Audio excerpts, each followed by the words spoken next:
Well, good evening and welcome to Yada Yahowah Radio. My pleasure to be with you this evening. Happy Shabat to one and all. I'm here with Kirk and with Dee, and we do have other guests listening to the program that are part of my personal fan club. One of them is 4', and about 1'6", likes to sit in my lap as we do the show. So that would be Wookie. He's named after Chewbacca. Wookie is fascinated by the internet and actually dances over the keyboard and mouse to choose his favorite programming. Asher, who was named after both the tribe of Yisrael and my favorite Hebrew word, is also 4', about 3 feet tall, and occasionally Leah will come out of her study and to come join us here in my study as we bring the show. So we're not bringing this to you alone. We have a cast of characters right here in the Virgin Islands. It was quite. Yeah, I'm sure it's very impressive, of course, right? We have a very simple life here, and it's wonderful. For the simple life, I don't think we could do what we do because we're sure. Now, and they have put 30 books on the shelf. We have now made it almost through the 10th of those books, on the way to editing all 30 with what we have learned recently. So we not only have written a lot of books and edited them and published them, but we have gone through them many times to keep them up to date with what we have learned. And nothing beats the 89th Mizmowr in terms of learning, particularly when it comes to the most important person in human history, Dowd. We were comparing before the show, of course, Dowd to the closest analog to Dowd in our time. Of course, that would be Donald Trump. They're both brilliant, articulate men of character. Obviously, I'm being facetious here, but oh my, when you consider how miserable this next election will be. It'll be the first time, though, so it should be good for comic relief that we'll have a president campaigning from prison and another campaigning from the geriatric ward, yes, of the local hospital. But Leah was very excited this morning because she said we finally figured it out. The only way for this White House to be as grotesquely out of touch with reality and for Joe Biden to actually be able to stand up and speak, completing more than 3 sentences at a time, is been explained. It is the cocaine that was found just outside of the White House mess here recently. So it does explain a lot.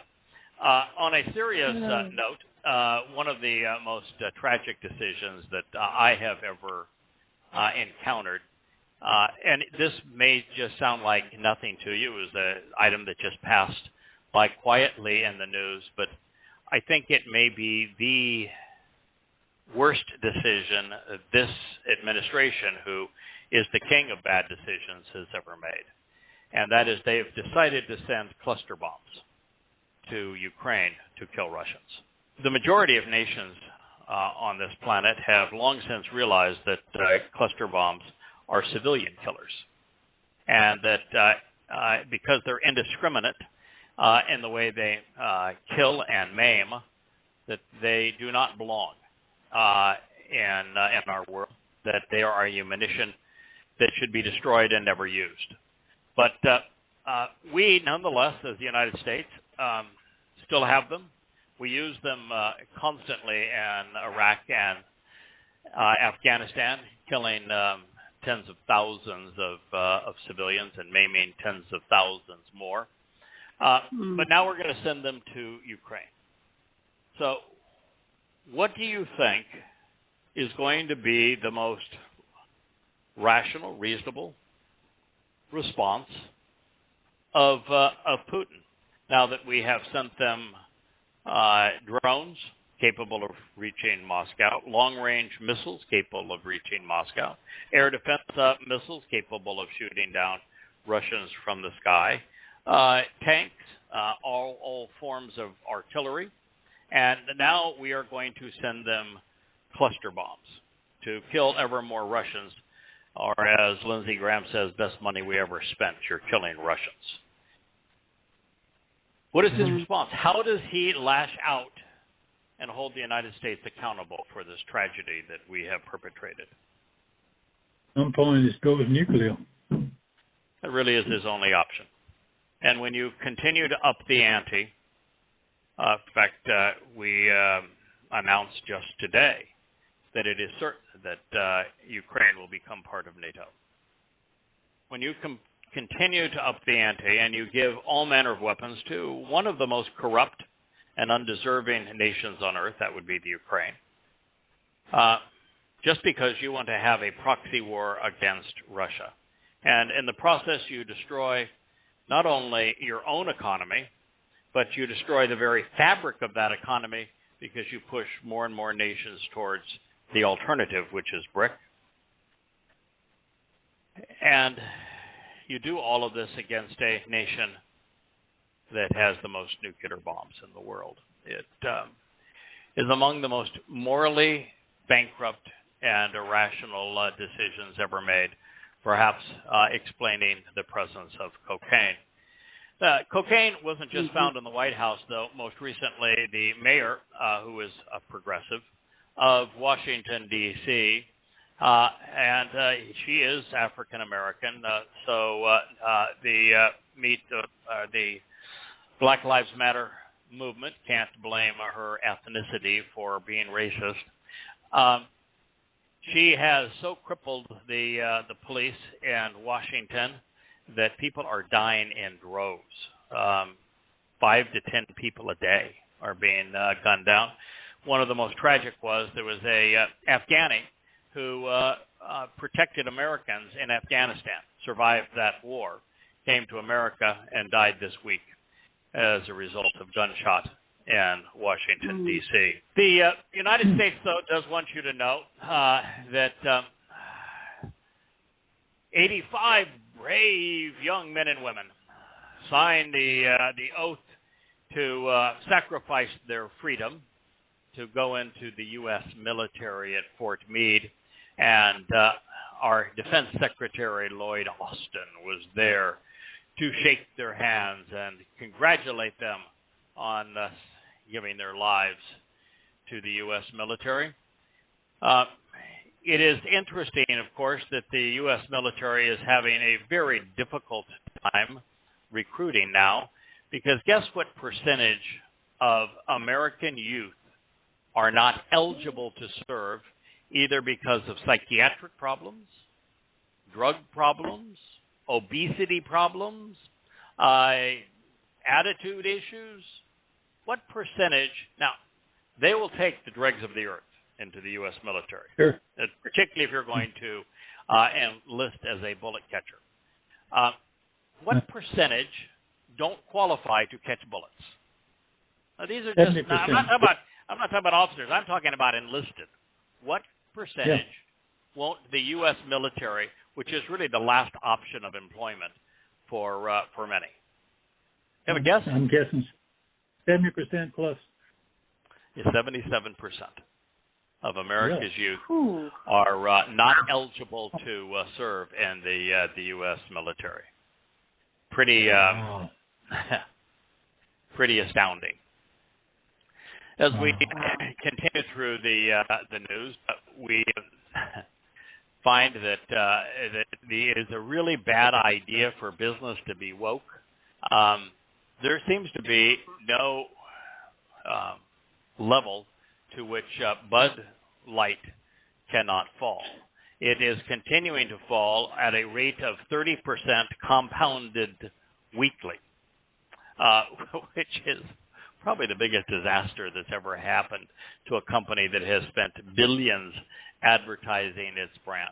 Imagine that. All of those ads in the Super Bowl, all of that money spent to become the number one brand of alcohol in the United States, and one stupid idea, one woke idea brought it down to its knees. At this point, nobody will even take it off the shelf. They have it offering to sell cheaper than water, and they'll give you a $25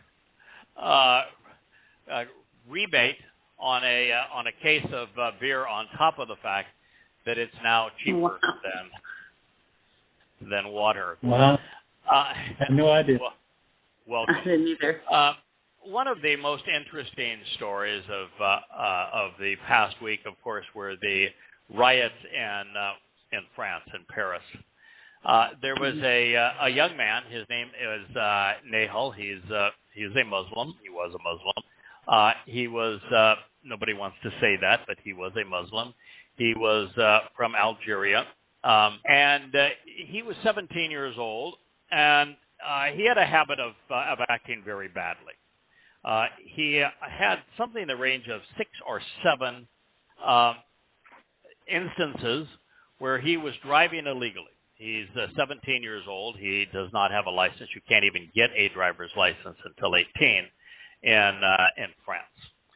In this particular occasion, he was not just driving illegally without a license and being underage. He was driving in the bus lane, not in the car lane. He wasn't just doing that. He was speeding. He wasn't just doing that. He ran a red light.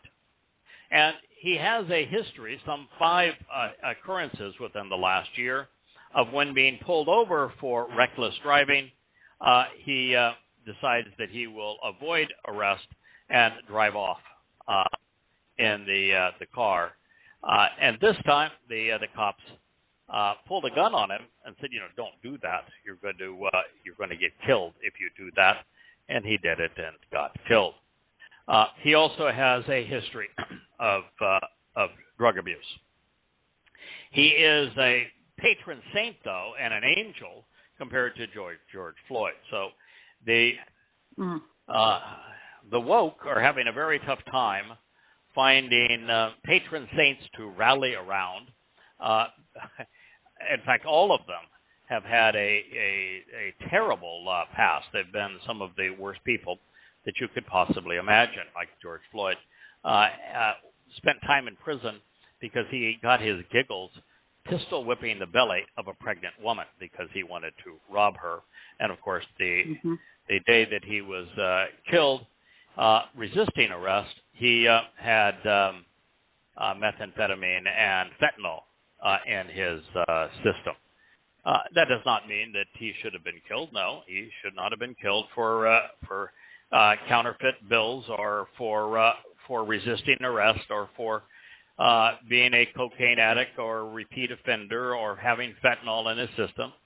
All of that is the result of police brutality, which I have spoken out against for over 30 years. So I am not new to the police are way too aggressive and way too brutal. That's a fact. But the left wants to turn exceedingly bad people into angels, and the media is all too willing to go along with it. And in this case, Nathal was not a good boy, and he was doing things that would cause other people to get killed, and he got killed in the process. It is interesting, of course, that most rational Frenchmen get this. The go-to or the FundMe page for him is about $1.5 million right now for his defense. When the fund to the mother that raised a exceedingly troublesome child is at about $200,000. These situations, of course, and they were the people who rioted, of course, were called protesters. Their average age was 17 years old. And the majority of them were Muslims, not all. Some were woke, some were just anarchists, but the majority of them were young Muslims. And their idea of protesting was to break into stores, loot them, and then light them on fire.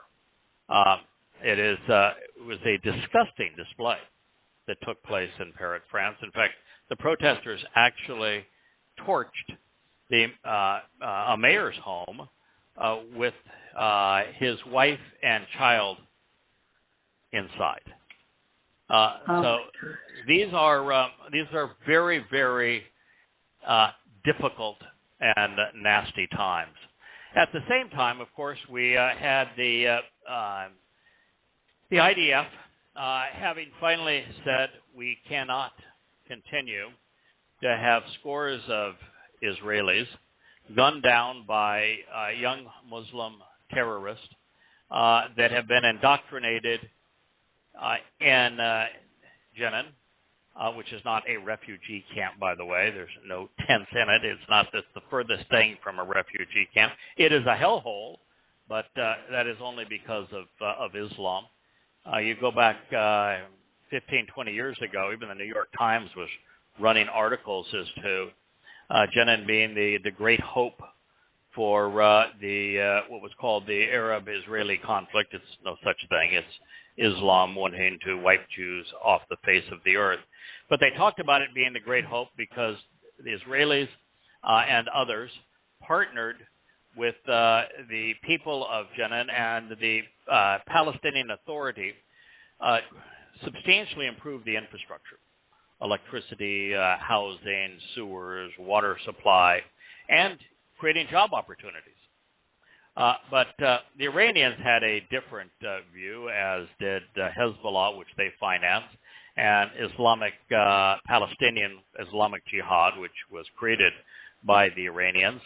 And they have so overwhelmed the incompetence of the Palestinian Authority, which is just nothing but a myth. I mean, we'll take a boss into the White House and hug him, and the Europeans will give them bundles of money as if he was a credible leader. He hasn't had elections in, almost 15, 20 years because he'd be trounced. He has no infrastructure or support because he kills anybody that is perceived to be a rival. He's despised by his own people, and because he has no authority or no accountability, Hamas and Islamic Jihad, Hezbollah, and other Iranian-financed factions now control Jenin, and they have weaponized it to the point where their primary stash of weapons, of course, are in the basements of mosques. And so the Israelis did something that was extraordinary that no other nation on earth would do. They risked their own young men and women to go in and surgically capture the worst of the terrorists and confiscate their bomb-making equipment, rockets, mortars, and improvised explosive devices and rifles, all of which had been supplied by the Iranians. Every other nation on earth would, the United States would use cluster bombs as to what we would do. But the Jews not only went in there, in this most recent operation of the, 20 Pakistanians that were killed, every single one of them was holding and firing a rifle. Not a single one of them was a civilian in the sense they were all affiliated with the various Islamic terrorist groups that permeate that area. And yet the BBC came out and say that statement of fact, not a question, the IDF and Jews love killing children. They did that on an interview with the former Prime Minister Bennett, who was taken aback for a moment and then asked this woman, what do you call a 17-year-old holding a rifle, shooting and killing your family? Right. Do you call that a child? Or is that a terrorist? Terrorist. Well, that's exactly what we went in to stop. What we did was responsive. What no one is saying, however, and what the woke left can't figure out, is that the blame shouldn't be at Israel for defending itself and trying to take the weapons and bombs that are being used against their civilians and their country away from these indoctrinated terrorists.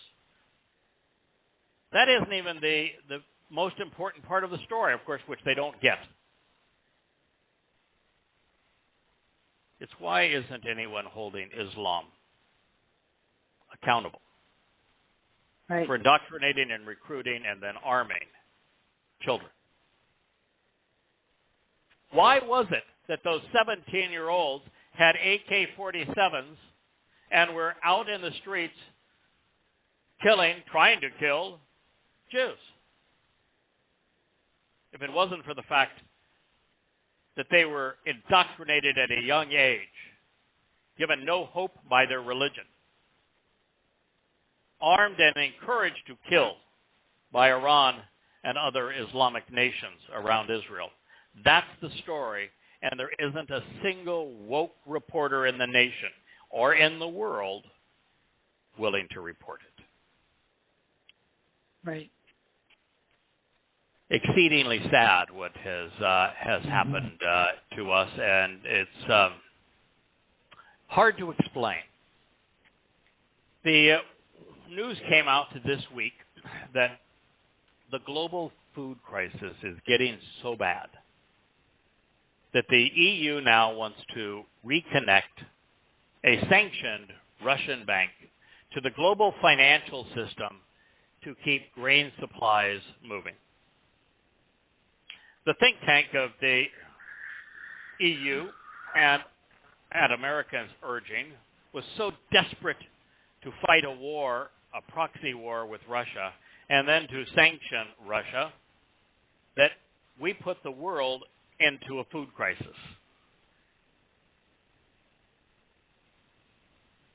We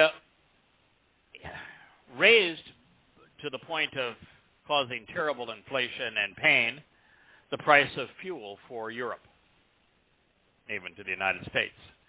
But now we've done such damage to food supplies, with Russia being one of the largest exporters of wheat in the world's largest exporter of fertilizer, the world's second largest exporter of fuel, of gas and oil, that we have not only destroyed the world's economies, we've put some 100 countries on the precipice of anarchy from complete destruction of their economies and as a result of starvation. Another article out of in the news this week, something that we talked about on this program a lot over the last 15 to 20 years, and that is that the United States military and the CIA have a really nasty habit of going into countries where before they're there is essentially no cocaine or heroin production. Once they get there, they become the leading, the areas where the CIA and the U.S. military operate, become the leading suppliers of cocaine and heroin to the world. And then when we leave, those that we try to destroy go in and destroy the poppy fields and the sources, the cocoa plants for cocaine. Well, it happened in Afghanistan. The Taliban had essentially eliminated the poppies for heroin. So during the Taliban's control, Afghanistan was not even a significant player in the supply of heroin to the world. Then the United States comes in with its CIA and military.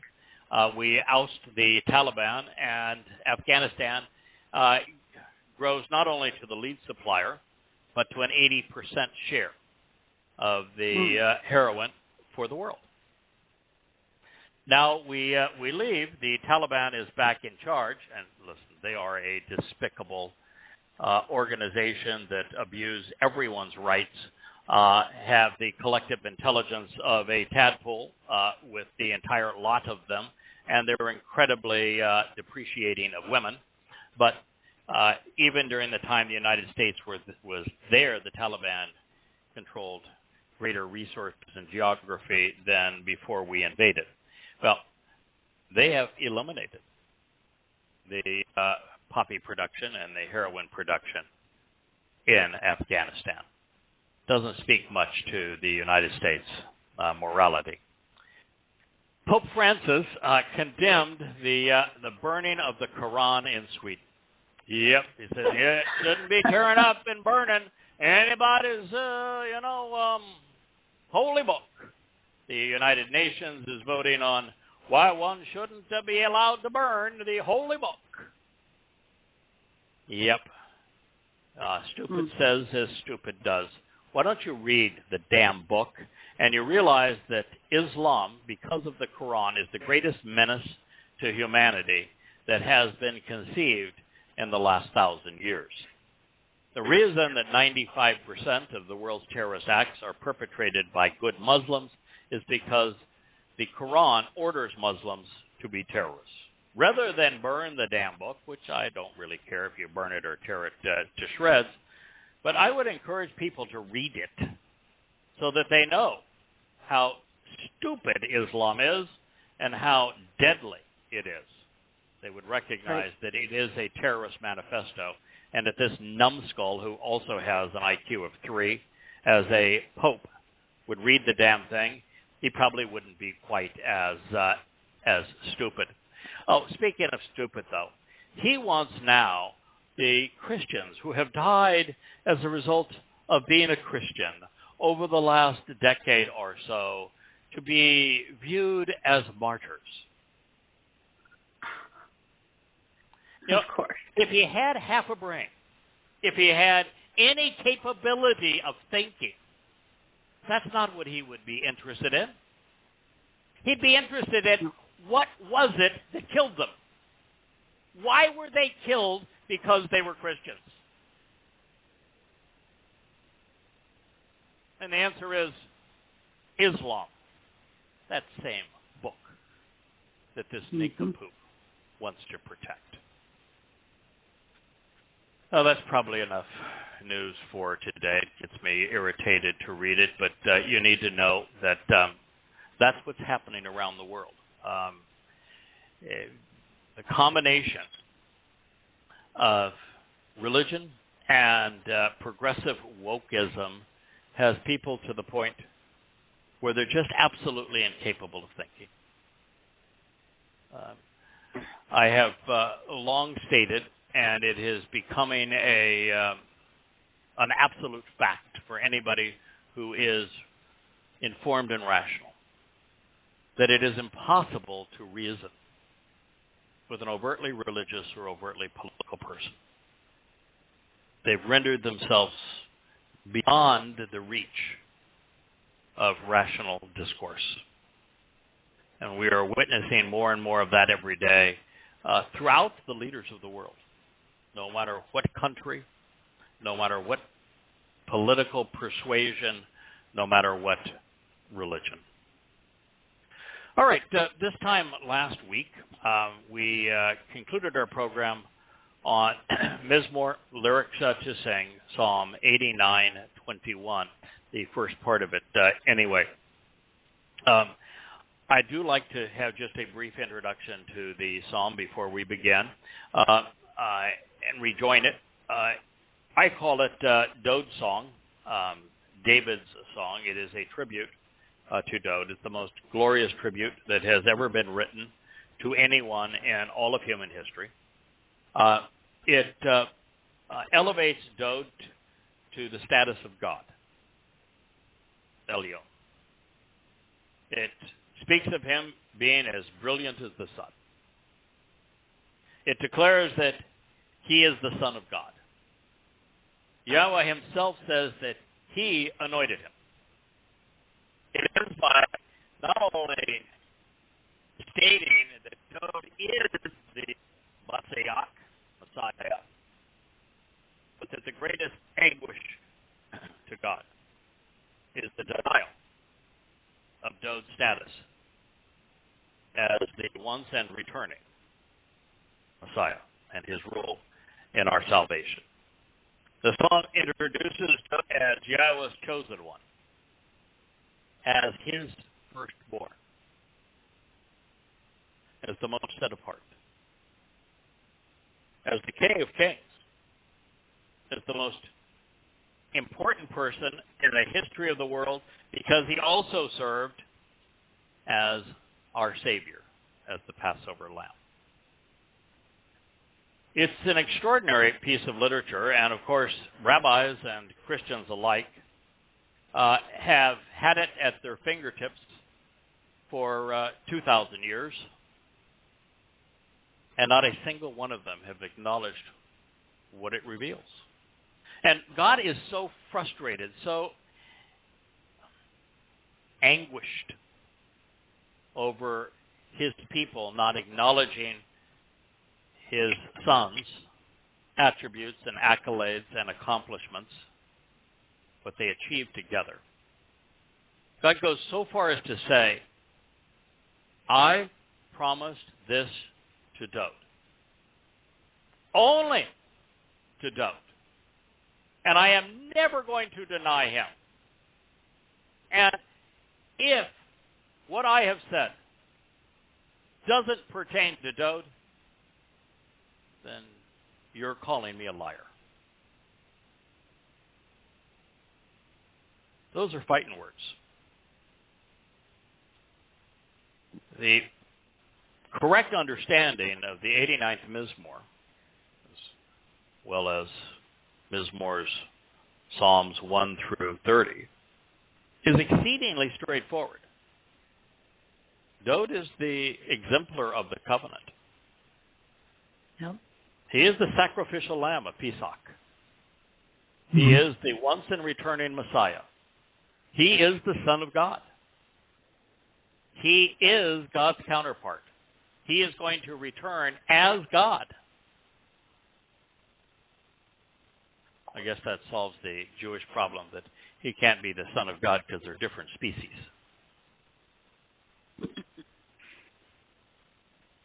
So the 89th Mizmowr, 21st statement in part reads, I discovered and then made known my Ebed, my coworker, my authorized agent, who works on my behalf.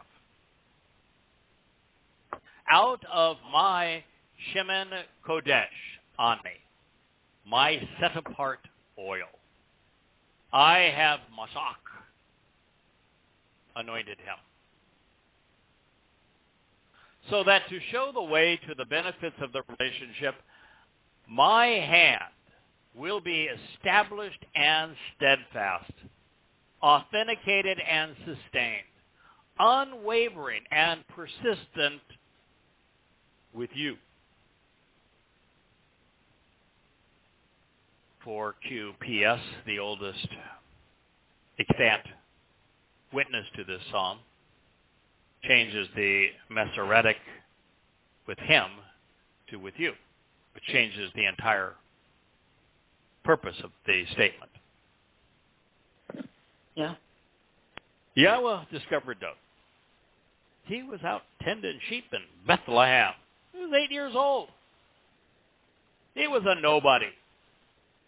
Yahweh discovered, he made him known. And the first thing that Yahweh did is announce that he's going to be my coworker. We're going to work together. Why? Because God doesn't do anything independently. He does everything through us.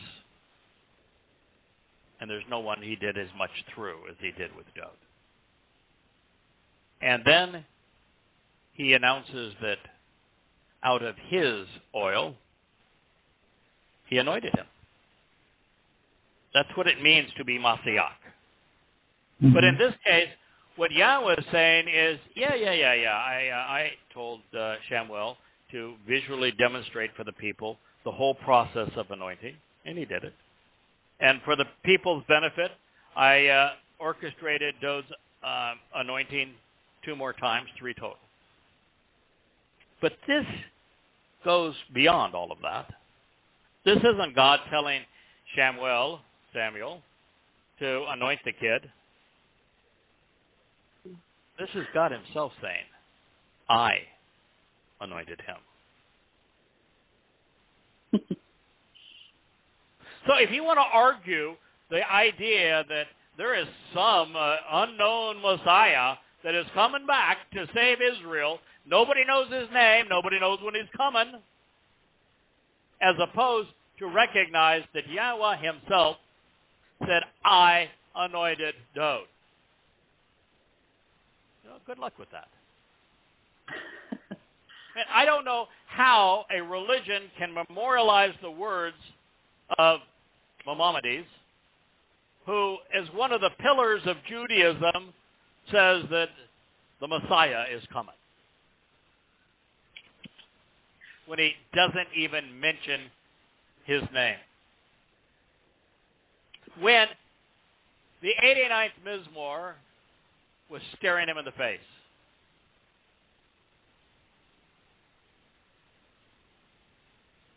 Out of my set-apart oil, I have anointed him. So that to show the way to the benefits of the relationship, Asher, my hand, my influence, my ability to act will be established and steadfast with you. Prepared, unwavering, persistent with you, every covenant member. Yisrael, Yahudim. You know, the only difference between Mashyach, to anoint, and Mashyach, the Messiah, is the addition of the Yod found in my hand, Yodani. And there it is, my hand will be appointed him. So if Yahweh offers his hand, the Yod, to the one that he has Mashyach, anointed, he is therefore the Messiah. Yep. Messiah. Good call. Just thought you'd like to know the obvious. It's one of my gifts. Captain Obvious makes his appearance from time to time. That happens to be actually an insight that isn't all that obvious, but should be, right? Should. By stating that he made Dowd known to us, Yahweh was taking credit for the accounts of his life and the copies of his Psalms that have been made available for us to read these 3,000 years. That's how Yahweh made him known to us. And also through the last of the judges, Shamuel.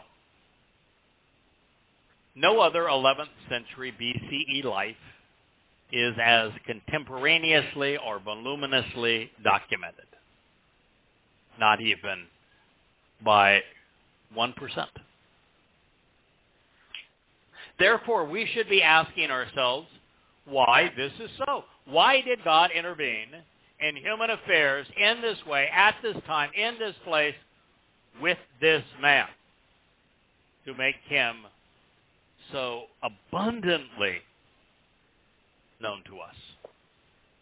Why is it that of all of the writings of the Tanakh, that there are more copies, and that the longest copy are of the same thing, the Mizmowr Psalms?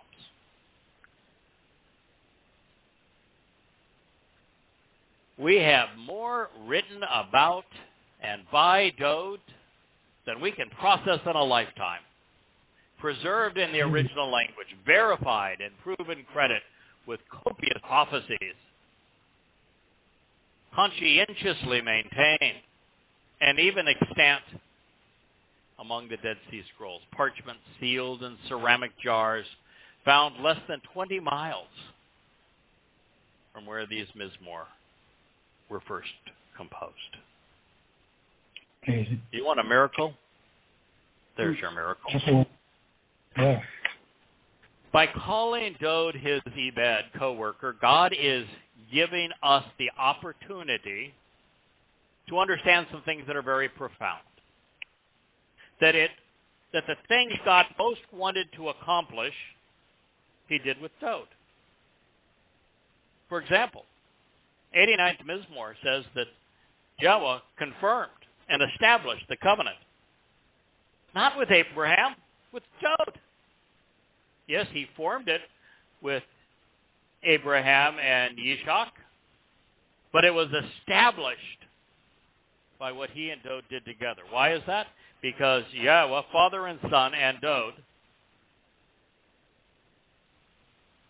worked together, Ebed, to fulfill each of the 7 Moed Miqra, with 4 of them already fulfilled And the 4 that they fulfilled in year 4000 Yom, 33 CE, are the 4 that provide all 5 of the covenant's benefits.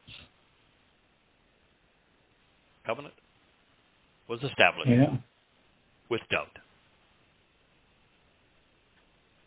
Dowd is the person who unified Yisrael. Dowd is the person through whom Yahweh worked to protect Yisrael. Dowd is the person Yahweh worked with to reclaim Jerusalem and Mount Moriah, where the covenant was first tested and shared, and then performed as a dress rehearsal via the test with Abraham and Ishak on Mount Moriah.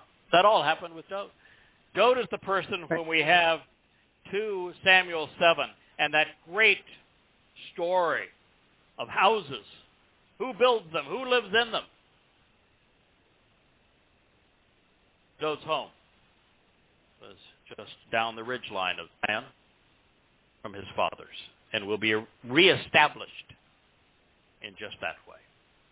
Ebed tells us that Yahweh does not work alone, that he always finds someone through whom to work.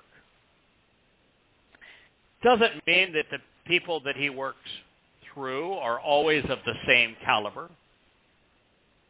There's no one whose character will ever exceed, not in the history of humanity, Moshe's. Right. No one. Moshe was the ultimate example of what it means to have character. When it comes to brilliance, when it comes to passion, when it comes to courage, a devotion to his people and to his God, to being a great lyricist and prophet, no one will ever surpass Dowd. They are the 2 individuals with whom Yahweh accomplished the most. But he's worked through many others. He worked through Abraham, Ishak, and Jacob. He clearly worked through Noah before them. He worked valiantly through Moshe, of course, and even Aaron, the scallywag that he was. He worked brilliantly through Shamuel. One of my favorites, of course, is Elia, whom Yahweh was exceedingly effective and sarcastic. And then there is my brother from a different mother, maybe from the same mother in terms of inspiration, Yasha'yah, whom Yahweh worked through brilliantly. And even now, 2,700 years later, he chose someone to work through to convey this message to you. That is what he does. That is what Ebed means. If you don't like it, then you just don't understand it. If you think that, well, God ought to be able to speak directly to you, and if you just pray hard enough, he'll talk to you, then you missed the entire point. He doesn't want you praying to him. He wants you to listen to him, but you're unwilling to do so. So you have no idea who he is, what he wants, what he's offering, or why he created the universe, conceived life, articulated the covenant into existence, and then facilitated its benefits through Dowd. It all exists because God wants to have a family and want to share experiences by raising his children and working with us and through us. By calling Dowd his Ebed co-worker, God is giving us, therefore, this opportunity to understand what he values, what it is he wishes to achieve. And even more than that, by examining this man's life, we come to appreciate God enjoys in us, what he finds useful in us.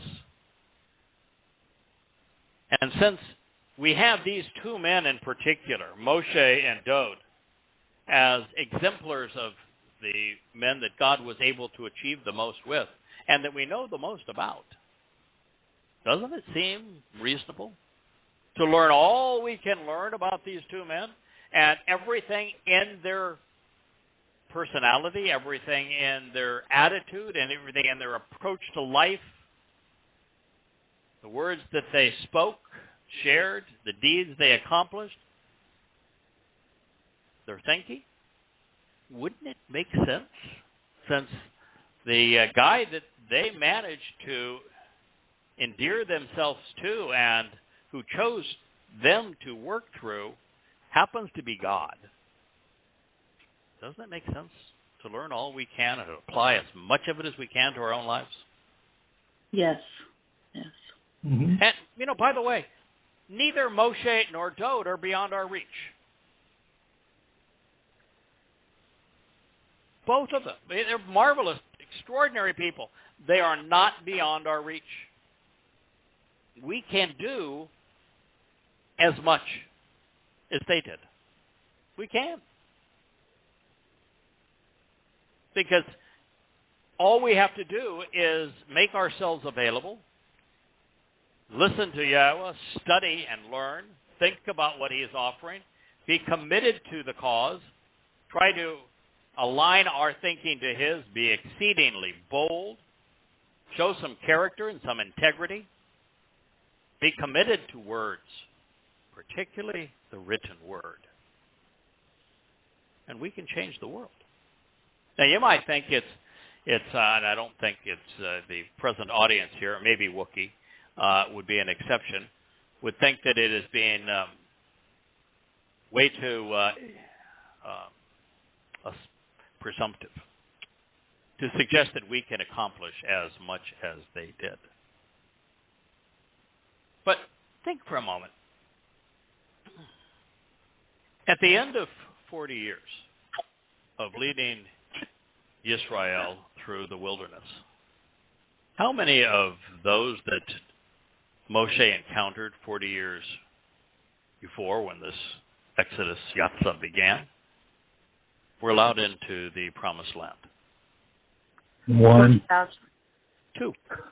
2. Oh. Not far off. You're right, man. Gradient on the curve, started with 600,000, ended up with 2.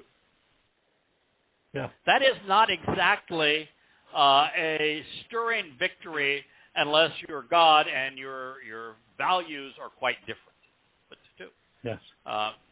It wasn't just Yosha, it was also Caleb. Yeah, Caleb the dog. Yeah, the dog. all heart. All heart.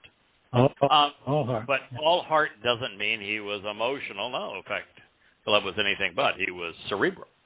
And Hebrew, heart was the seat of judgment. He was judgmental. Now let's look at one of my absolute favorites, Elia. He was really great at exposing and condemning the religious and political elite in Israel. Killed a lot of people, mocked them. But at the end of his life, how much did he write down for us to read? Not a lot. Did he write anything down? I'm not sure of anything. No book. At the end of his life, how many people do we know that were inspired by what he had said about Yahweh sufficiently that they became members of the covenant and carried on with him and after him? He was about as successful as Moshe, wasn't he? Yeah. What about the greatest prophet who ever lived? Yasha'yah. Nobody there. One of my great heroes. I love God. Turned around and said, where are they?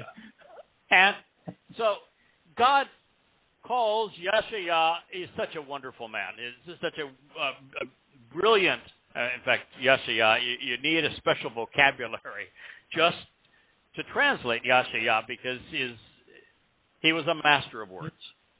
And after presenting the entirety of the story of Israel, from the Exodus all the way through Yowm Kipurym and the return of Yah with Dowd, the most sweeping prophetic landscape ever. Yahweh invited Yasha'yah to Shamayim, heaven.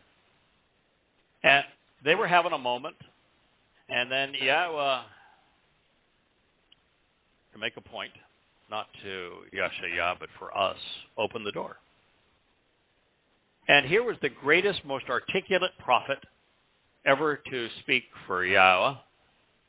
And when the door of heaven was open, I'm certain that Yasha'yah expected that there would be thousands, if not hundreds of thousands, maybe even a million, that'd be standing outside that door of Israelites and Yahudim, ready to enter because they paid attention to what he said. And there were none.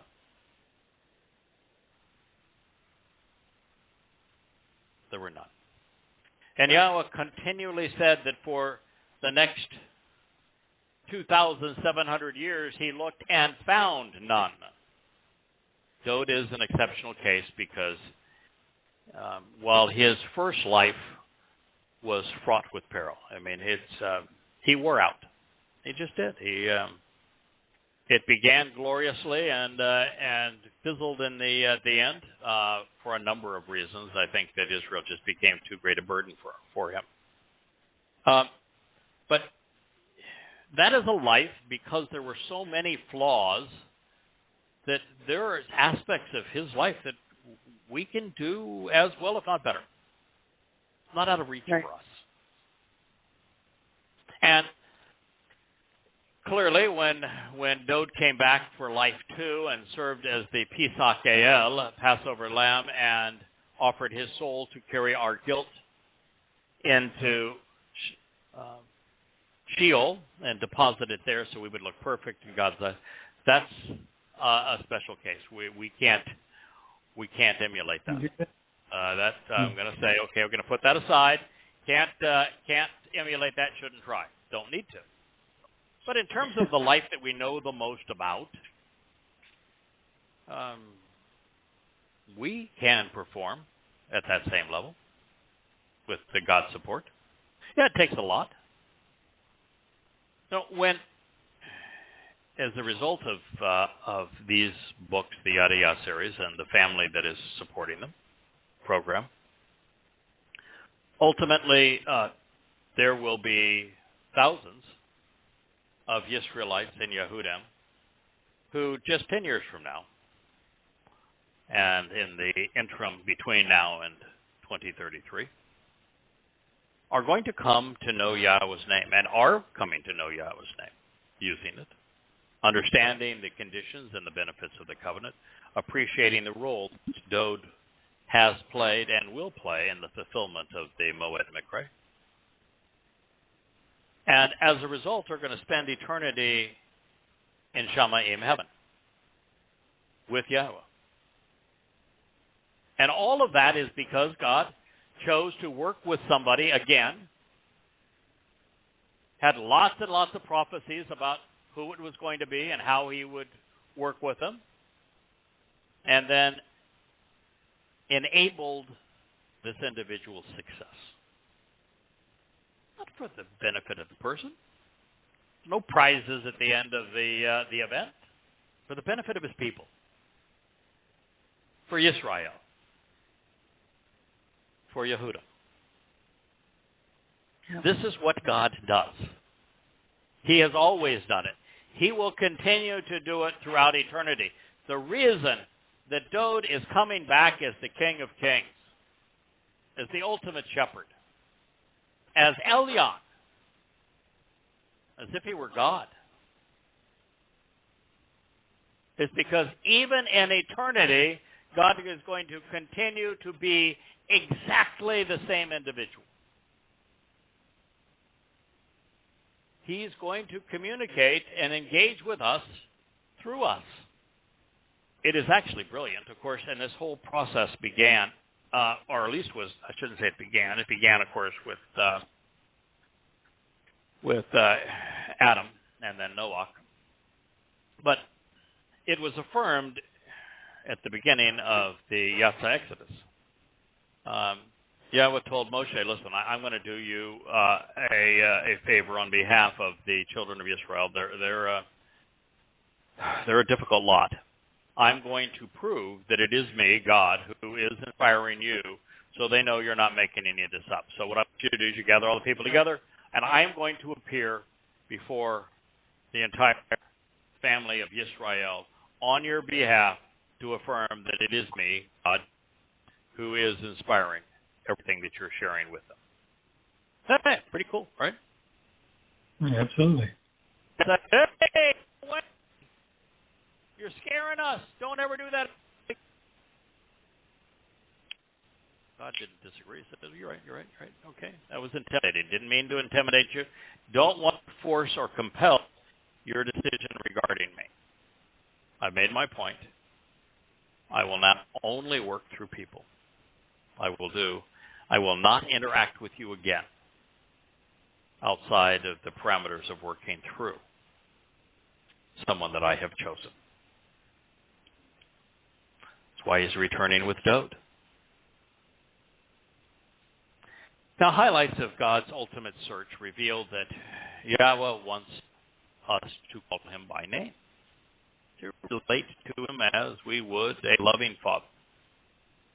He wants us to listen to him and to learn from him, to share what we have come to know, to be part of his family, to appreciate what he values and to oppose what he disdains, fighting to protect his people, and to be right.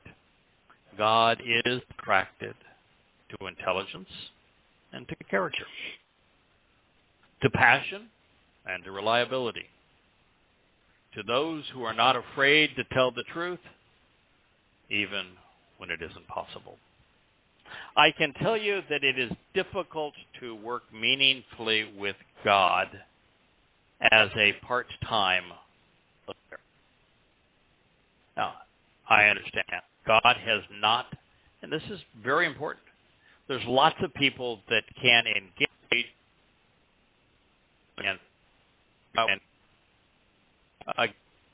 1% of their time. And that's a wonderful gift, and it should be encouraged, never discouraged. These entities have family responsibilities. They have job responsibilities. They have all sorts of challenges and limitations, and whatever these individuals give is highly desirable and beneficial and appreciated. You're going to be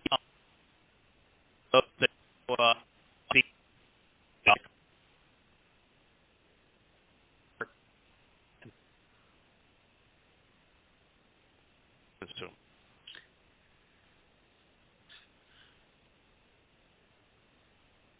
That when we witness Moshe's life, when we witness Yasha'yah's life, when we witness Shamuel's life, when we witness Dowd's life.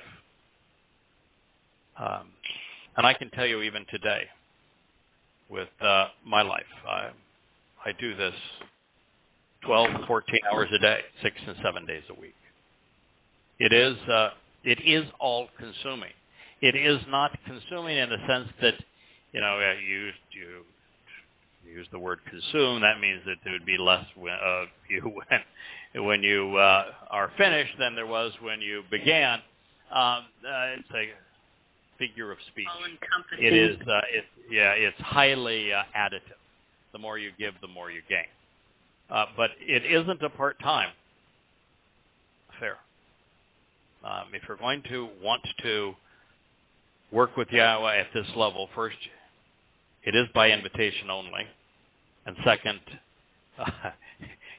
you better be prepared for how much that actually means in reality. Now, by referring to Dowd as the one who works on my behalf, Yahweh is reaffirming his predilection, of course, to accomplish what needs to be done with us and through us rather than alone. This remarkable fact reinforces his commitment to empower and enrich his children by being personally involved in our lives. On this occasion, Yahweh is announcing that he did something remarkable for for Dowd, something he has not done for anyone else. He said, out of my set-apart oil, I have anointed him. Should this be the oil of enlightenment, longevity, healing, protection, nourishment, or preparation for service? Well, may you and I benefit from future allocations of it. Mm-hmm. And may we capitalize upon it with all the passion and courage that Dowd manifests, particularly at his most wonderful moments. Right.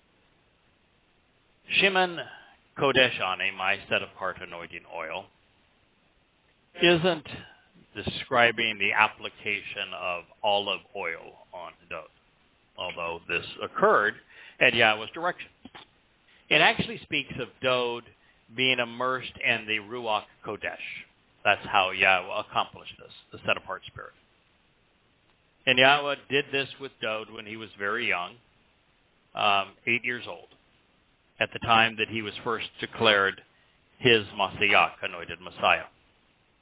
In conjunction with God explaining that his criterion for determining who he prefers differs markedly from mankind's evaluation, Yahweh explained the process of anointing Dowd in conjunction with being immersed in the Ruwach, our spiritual mother, causing Dowd at that moment to be God's son. Lovely. There is one thing we should never do, and that is to ignore what God has done. Or worse, to try to take it from this man and give it to another. Yahweh chose to personally anoint Dowd, his Mashyach, Messiah.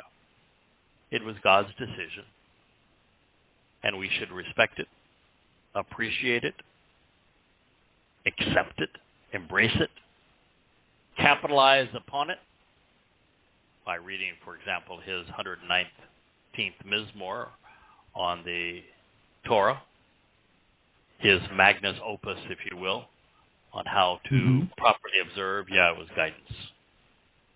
Beyond the fact that this decision was Yahweh's, and without him, we don't exist, he didn't do this for Dowd's benefit. He did it for our benefit. That's the change that the oldest witness to this psalm affirms. He did it for us. He anointed him, not for him, but for you and me. Amazing. By preparing the Messiah to serve in this way, God's influence in our lives was established and authenticated, becoming steadfast and unwavering. Our Heavenly Father's instructions are collective, and to the whole of Yisrael and the Torah, but in Dowd's songs, it is all personal. So the Torah speaks of all Yisrael. In Dowd's songs, Torah is the map, Dowd is the guide. We have long since come to realize that Yahweh chose a shepherd to serve as his Zarowa. The shepherd became a lamb. He would protect God's flock while sowing the seeds of truth such that we would come to appreciate the benefit of him having done so. It is the greatest gift ever offered. For those who capitalize upon what Father and Son have done when serving as the Zarowa, sacrificial lamb, well, we are perfected, given the opportunity to live forever. And then we're adopted into God's family before being empowered and enriched. And so while Dowd's most famous title was Melech, King, his most forlorn were Mashyach and Ben El, Messiah and Son of God. And his most important was not King, wasn't Son of God, wasn't Mashyach. It's Zarowa. sacrificial lamb. This 89:21 concludes with these words. In addition, Ani Zarowa, my protective shepherd, my strong arm, and my sacrificial lamb, will empower and embolden you, strengthening you, while enabling your growth. Wow. Now, think of this just for a moment. 89th Mizmowr was written 4 years after Dowd's first passing. 968 BCE, year 3000 Yah. It literally serves as the cornerstone of the Yahweh's house, the covenant family home that was called the first temple, whose construction started that year. And so this is written 4 years after his first passing. He had 3 lives. And yet it says that he is Yahweh Zarowa. Doesn't say he was my Zarowa, because he hadn't performed that role yet. In addition, my protective shepherd, strong arm, and sacrificial lamb will empower and embolden you while enabling your growth. Pretty powerful. Mm-hmm. The way that Dowd as the Zarowa empowers and emboldens and strengthens us and enables our growth is because, well, he fulfilled with Yahweh the first 4 Moed Miqra that provide all of the benefits of the covenant, and of those is eternal growth, eternal life, Yes. us being enabled, emboldened, empowered. All of these things are a result of the benefits of the covenant, all of which are provided through the fulfillment of the first 4 Moed Miqra, all of which Dowd served to fulfill. And I think the greatest discovery, perhaps in human history, is not just the realization that Dowd is the Zarowa. It's pretty obvious. God says that he was the sacrificial lamb. But why? Why did Dowd volunteer to be brutalized by the Romans? To come back such that he would be denounced and then flayed alive by the most brutal regime in human history, the Romans. And then the most excruciating form of human torture was inflicted upon him, crucifixion. And he knew it because he wrote about it. He gave us an eyewitness account in this 22nd Mizmowr of exactly how the Romans were going to flay him alive with their whips and then crucify him. Why did he volunteer to do that? And that was the easy part. The hard part is he also volunteered to burden his soul with the guilt of every covenant member of Yisrael and Yehudim, and carry that guilt into Sheol, which just so happens to be hell, and to deposit our guilt there so that we would look perfect in God's eyes. The 2 worst days that a human has ever lived. Why did Dowd volunteer to serve in that way? Yes. And how was it that he was able to convince his father that a loving father who loved him more than anyone who has ever lived should allow it, even support it? And it's that discovery. Not just that father and son accomplished this, not just that the Messiah, the Son of God, the King, was the sacrificial lamb and fulfilled Matsah, That's why he did it. Why Yahweh supported it. Of course, a huge part of that is because Yahweh announced, he is my son. He is my firstborn. The only way that God can properly celebrate Kipurym, which is firstborn children, is if it's Dowd, his son, that is performing and fulfilling Pesach and Matsah. And the purpose of Shabuah, the promise of 7, is to enrich and to empower the children of God. The very thing this psalm just stated that he would do for us.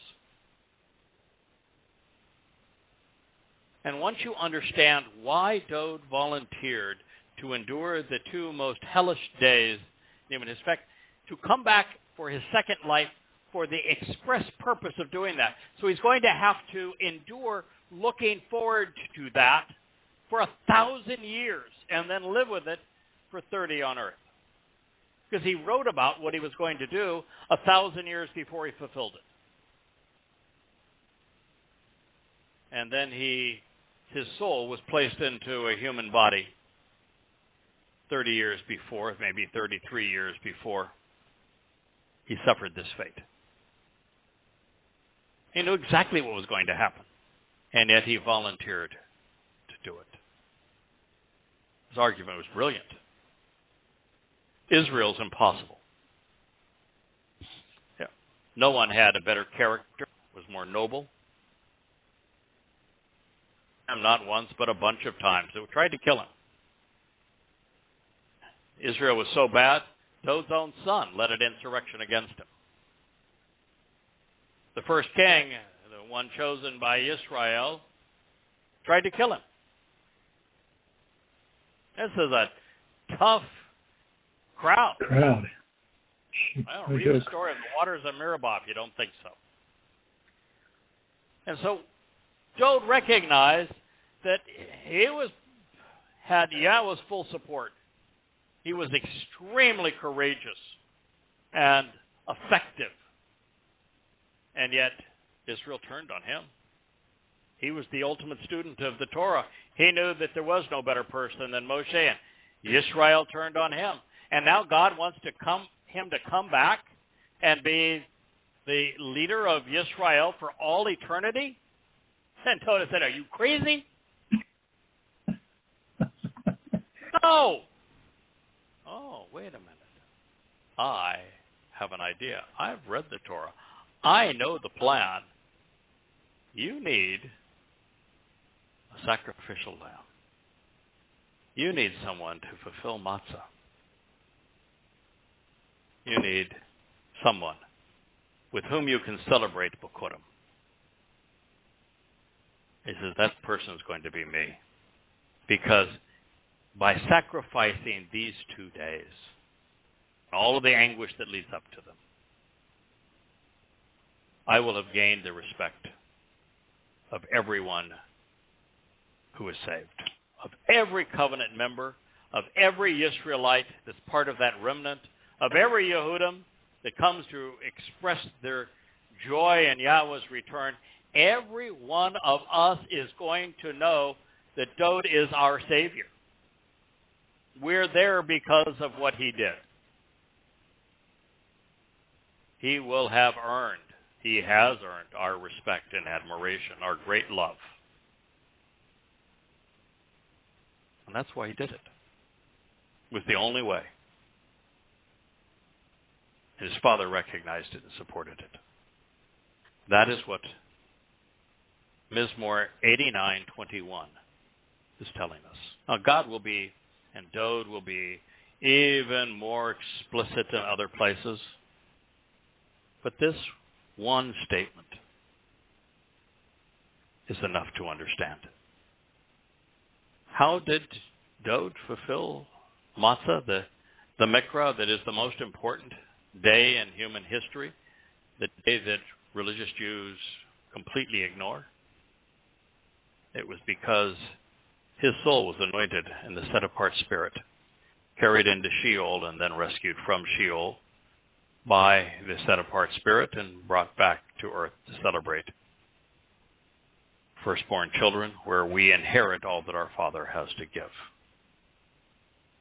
And it is the set-apart Spirit who brings us the benefits of Shabuah. That's why he was anointed by Yah. How he was anointed by Yah. Why he was anointed by Yah. All revolves around why he served as the Zarowa. And the benefits this brings to all of us who embrace Father and Son and accept the terms and conditions of the covenant so as to receive the benefits. Now, I can tell you that over the last 3,000 years since this psalm was written, there isn't a single rabbi who has figured that out. Over 2,000 years, there's not a single Christian theologian who's figured that out. So you could say, they're all right, and I'm wrong.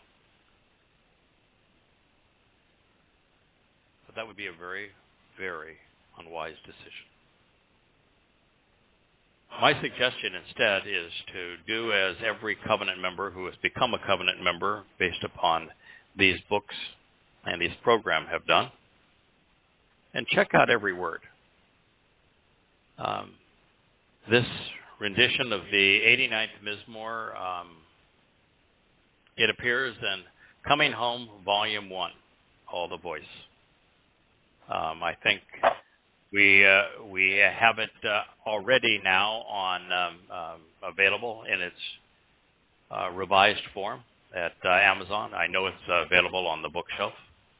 I think Coming Home 2 has now reached that point as of today. We just came up with a new copy for the back cover out of the 89th Mizmowr working with Jackie.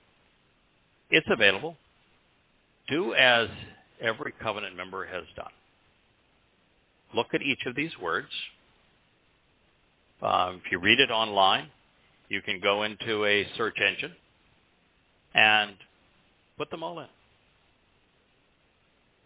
Verify that that's what they mean.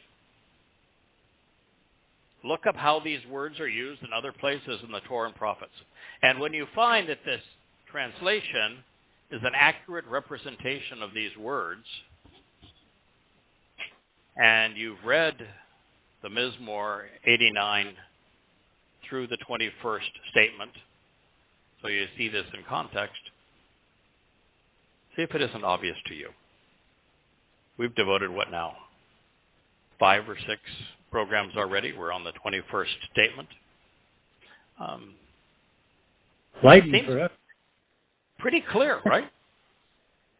Yeah. I'd be willing to say if you want to take a different view, it's at your peril.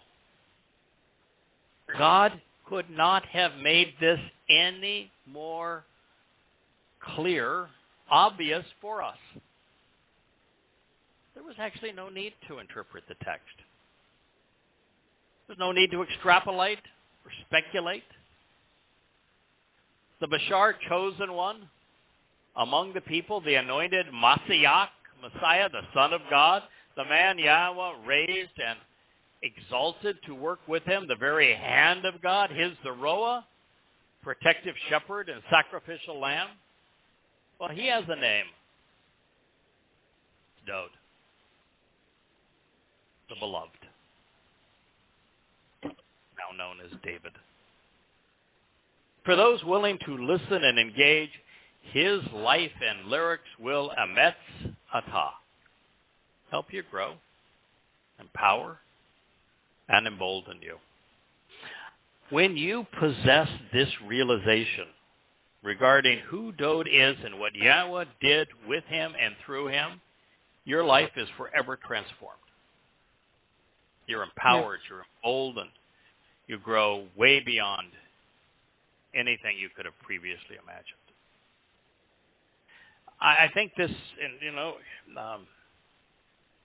Kirk, you've translated a lot of words, yes, particularly using the ancient pictographic letters, which have now been proven to be authentic and to date all the way back to the Exodus, when Moshe wrote the Torah on Yahweh's inspiration. Indeed, you've not only managed to build a social media presence for these books, but also in your timeline. And I would dare say that even in the midst of all that, there is nothing that has been more enriching or enlightening or empowering than understanding 100%. what Father and Son accomplished on our behalf. Absolutely.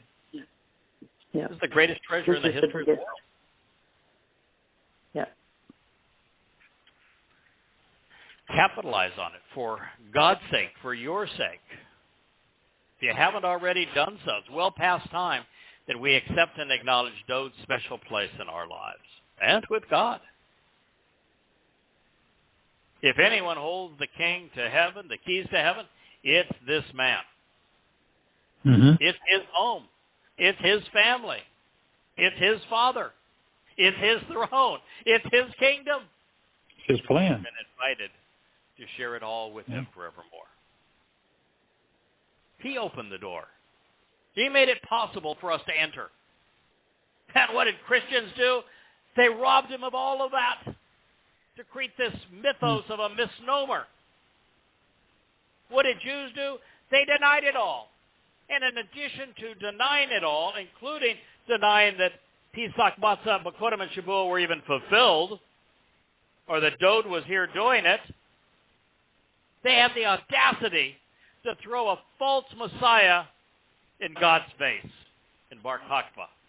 And then their national symbol on their flag, on their heads, everywhere, on their religious books, all of it is the star, which is what the false Messiah's name means.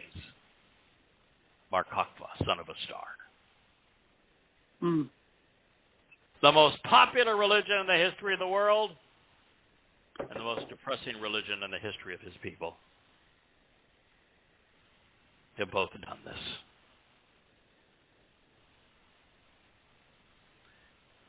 His is the greatest gift ever given, the greatest life ever lived. And religious Jews, Christians, have spit on it, vomited all over it. I was once of the conviction that the greatest crime ever committed was the negation of Yahweh's name, something that religious Jews began and Christians emulated. I don't think so. I think it is the second most egregious act in human history. The most egregious is denying what Father and Son have accomplished. To deny the Messiah and Passover Lamb's role in fulfilling the Moed Miqra. All of them. Every accolade, every achievement of Father and Son. It is the greatest crime ever perpetrated in the history of humanity. And it's hard to know who is the most egregious offender. God's people, for denying that Dowd is their Messiah, for denying that Dowd is the Passover lamb, for denying that Dowd is the one who is returning, for denying that Dowd is the Son of God, for denying that the first four Moed Miqra were fulfilled in 4,000 Yah, as Yahweh predicted, and then for foisting a false Messiah in God's face. Were the Jews the most culpable? Or was it Peter and Paul and the Christians who deliberately and knowingly robbed Dowd of all of these accolades, all of these achievements, to perpetrate the myth of a Jesus Christ? Who's worse? Why is it even a contest? Yeah. It's worth mentioning that the surviving fragments of the Qumran text supporting the 89th Mizmowr are legible beginning with the 19th statement.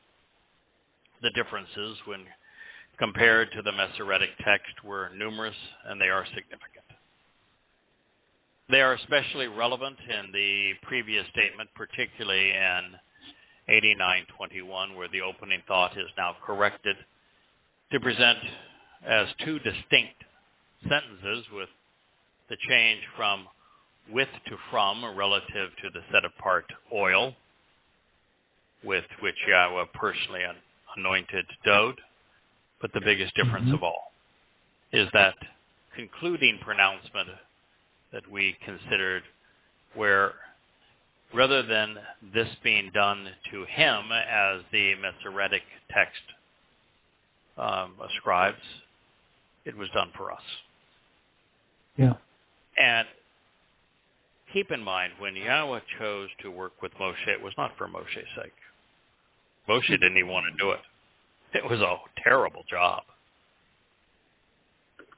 He did it for his people. Yahweh didn't do all of this and choose Dowd for Dowd. He did it for what it would mean to all of us. We were not chosen to share this message with you for some personal benefit, although we, as they, get a lot out of it, more than you can imagine. But it's not for our benefit, it's for yours. All of us who are part of the covenant family as a result of Yada, we know and love Yahweh. We know and love His Son. We understand and have accepted the terms and conditions of the covenant. We have benefited from the reward of being part of the covenant. We attend and celebrate the Moed Miqra. We love Yahweh's name. We know these things. We celebrate these things. We don't invest all of this time so that we can tell one another what we already know. We do it for you. Right. But for all of those people who have yet to know what we have come to know. We do it because when Yahweh returns with Dowd in the day of reconciliations, it is a family reunion, and we don't want father and son to be disappointed as they have been so many times before. Nor do we want those who might have made this to be precluded the information they need to know to choose Yahweh before it is too late. That's why you do the social media, producing those videos and reaching out, particularly to Israel and Yehuda. Yes. That's why Jackie and her edit team are so devoted to the presentation of these books. David to the website YadaYah.com, making all of this available. This is why we do it. There's no monetary remuneration. There's nothing here to join. There's nothing that we ask of you. There are no donations that are ever accepted. We make nothing on this other than to please our Father and to increase the quality and size of His covenant family. That is more than reward enough. But understand, the beneficiaries are those of you who are listening, those of you who are reading, those of you who are acting upon this. And I can assure you, just as Yahweh chose Dowd to do this, He chose us, and it's obvious, because He said so in hundreds of ways, hundreds of times. And quite frankly, there's no one else doing this or anything close to this, making these kind of pronouncements in Yahweh's name, making it possible to know Yahweh, making it possible to know what He accomplished through Dowd, His Son, announcing all of these things pursuant to Dowd.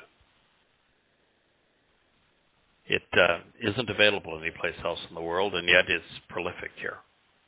And Yahweh explained specifically what He was going to do to make this possible. Right. For your benefit. Well, we've reached the end of our recorded period here. It's such a powerful statement. It's hard to add anything to it.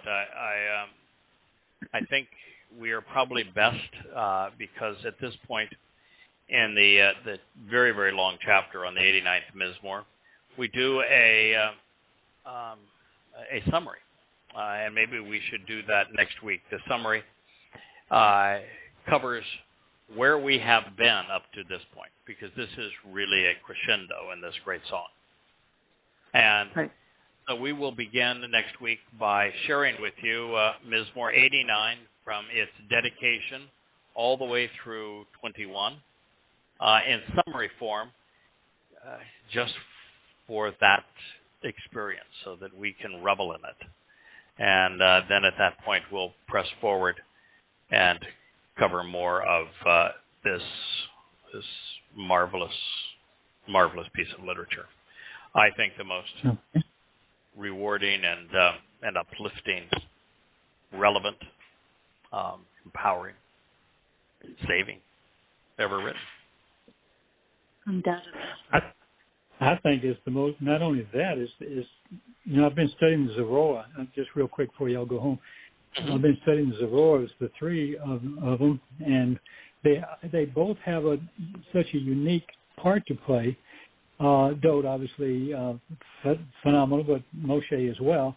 And then this period of time, he shut the doors. After he had divorced the children, he said, "I ain't going to talk to you. You won't listen anyway, so I ain't going to talk to you anymore." And he didn't talk to anybody anymore. That's why these people can't read the 89th Psalm and even come up to that's why they can't read it and come to the same conclusion. And he said, "I'm going to come back. I'm going to have a Zarowa, the third Zarowa, and he's going to explain it to you." I wrote a little thing about it. I'll share it with y'all next week. I'll send it in advance to see if you want to do it. But it's the coming home part. And I went to the same place you did when you started talking about Moshe didn't have a whole lot of people. Dowd, quite frankly, didn't begat a whole lot of people for all that seed sowing. And all of a sudden, the big harvest is here. And we had to go through all.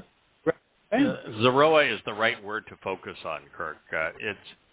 It's so apropos that here, Yahweh is calling Dowd His Zarowa. And the introduction to probably the second most famous of all prophecies, the single most famous, is what Yasha'yah wrote in Yasha'yah 9 about a child who was born and a son who was given. And that prophecy pertains to Dowd. In fact, Dowd's name is mentioned in the midst of it. But the second most would be Yasha'yah 53, where it speaks of the Passover lamb and the service that is provided by the Passover lamb. But it begins in a most unique way. And it begins by asking, who is it that made the Zarowa known? Yeah. It's a term that no one used. We're the first in 3,000 years to use this term, to understand what it represents and who it represents. And Yasha'yah 53 begins that way. Who is it that correctly identified the Zarowa?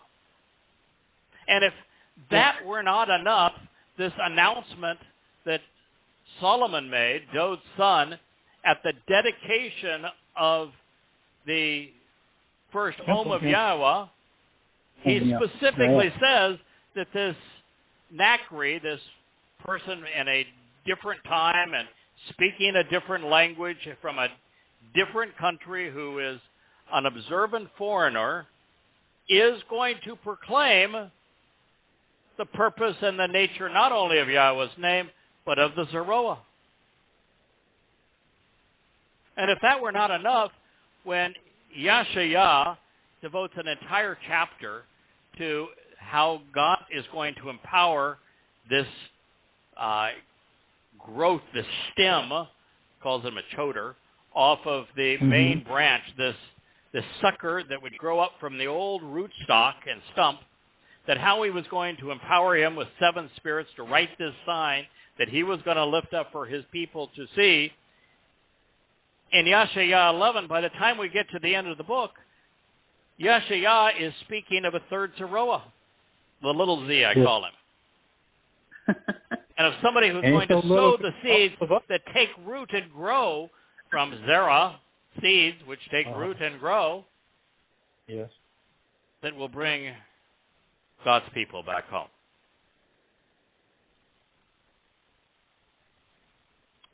It was all waiting for us to discover. It's all there, all connected. And the story is for you. Thrilling to be Israel. Wow. Yeah. Zarowa is the right word, and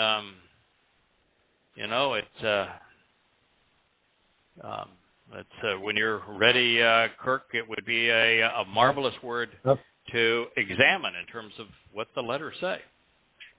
Yeah. Right. Yeah, and particularly as it starts with a letter that doesn't appear very often in Hebrew, the Z. Plowing new ground. Yeah, cutting the path. Plowing new ground to set those seeds so that they can take root, grow and flourish, and grow. And it has a rosh in it, the observant individual who listens and observes and thinks. Yeah. It's got the mighty wah in it, which increases and empowers and shelters and protects, makes secure. Yes. A pretty neat word, isn't it? Yeah. Mm-hmm. Yeah. Including with the I. Yeah. So anyway, we'll take a look at that next week. We'll continue to make our way through the 89th Mizmowr. We're now at the 21st statement. That's about a third, just slightly over a third of the way through Dowd's song. I think it gets better. It's undeniable. Yeah. I think that when we come to fully appreciate it, we integrate it into our lives. We're enriched by it, saved by it, we grow through it. I think it's the best way, too, for Yisrael and Yahudim to reconnect with Father and Son. I agree. I think this is why. This is it. And it's also the best way for Yisrael and Yehudim to reject Judaism, because they're so wrong on this point. And for Jews to also know why and how they should have rejected Christianity such that it never took root and growth. Yeah, that's true too. If the 89th Mizmowr were proclaimed at the time Peter and Paul were pronouncing the Christian myth, it would have been destroyed. There never would have been a Christianity. Without Christianity, there is no diaspora. There's no 2,000 years of tormenting Jews. There's no shuttles. There's no ghettos. There's no diaspora. There is no Holocaust. No, the world would have changed totally. Totally. Yeah. And it was sheer ignorance that kept it from happening. Ignorance and desire to control. Mm-hmm. What I think was perpetrating the greatest crime in human history. Here. So the true religions both are destroyed with this. Of course, Islam is destroyed 1,000 different ways, but that's too easy. That's child's play. That's why God started me on Islam. He said, okay, you're just a rookie at this. We'll start on the easy one. Let's just prove this first. But Christianity is a tougher nut to disprove. Easily done, but not as easy as Islam, of course. And Judaism is more clever still. Yes, easy again to destroy its credibility. but nonetheless more difficult than Christianity, which is more difficult than Islam, none of which are hard. Well, thank you for listening. We enjoyed being with you this evening. I guess I'm not going to apologize for getting too passionate about this and getting riled up, but this is the greatest discovery of all time. This is everything that the Holy Grail, the Ark of the Covenant, chump change by comparison to this. But the Holy Grail doesn't even exist. The Ark of the Covenant does exist, but we got copies. If there was a single treasure in it, this is it. Yeah. You want to sit on that mercy seat? It's, by the way, it's Dowd who's returning to anoint that mercy seat so that Yowm Kipurym, the day of reconciliation, can transpire according to the Torah's instructions. This is the explanation of how that mercy seat of the Ark of the Covenant is going to be prepared so that it becomes Dowd's throne. We even get to sit next to him. It's all right there. The very Ark of the Covenant, where Dowd is the living embodiment of that covenant. Yeah. So it's the Ark of the Covenant is less important than this realization. It's part of why God says, when it comes to eternity, well, the Ark of the Covenant, I think, is going to play a very big role in 10 years from now. I think from that point on, the Ark of the Covenant is a fairly meaningless artifact because it's this realization of what the covenant represents and how Father and Son made it possible that is infinitely more valuable. And very soon, of course, with the final reconciliation of God's people, there will be no more need for what the Ark of the Covenant represents. We will have all availed ourselves of the 10 statements that were inscribed in stone. We will all have received the mercy that it provides, and we will have the very Torah that was carried beside it incorporated into our lives. All right, well, it's my pleasure to have been with you this evening. Thank you very much, Dee, and for you, Kirk, and for all the work of Jackie and David and the edit team as we continue to work through and improve these books and make them accurate so they reflect what we are learning. I thank you all, and I wish you all a good night. And may Yisrael come to know and love Yahowah once again.